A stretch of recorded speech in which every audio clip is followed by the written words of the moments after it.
Democratic ఆధ్వర్యంలో ఈ నెల 22వ తేదీ ఆదివారం ఉదయం 9 గంటలకు స్థానిక మల్లయ్యలింగం భవనంలో గౌరవ సత్కారాలు ఉంటాయి. అందులో కరస్పాండెంట్లు, ఉపాధ్యాయులు, సీనియర్ పాత్రికేయులు అందరూ పాల్గొంటున్నారు.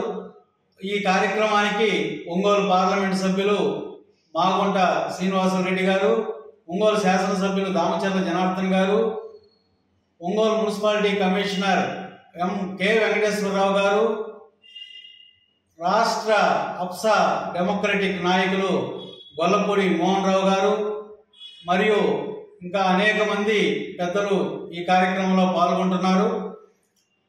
ప్రతి పాఠశాల నుంచి మాకు ఇప్పటికే అనేక మంది తమ పేర్లను పంపించి ఉన్నారు. ఆ రోజు జరిగేటువంటి గౌరవ సత్కారాల కార్యక్రమంలో విరివిగా పాల్గొని జయప్రదం చేయవలసిందిగా కోరుతున్నాం. అలాగే 1:30కు అందరికీ మీల్స్ కార్యక్రమం కూడా ఉంటుంది. దయచేసి ప్రతి ఒక్క ఉపాధ్యాయుడు, జర్నలిస్టు ప్లస్ కరస్పాండెంట్లు అందరూ కూడా ఉదయం 9 గంటల నుంచి మధ్యాహ్నం 2:30 వరకు ఖచ్చితంగా ఈ కార్యక్రమంలో పాల్గొని జయప్రదం చేయాల్సిందిగా కోరుతున్నాం.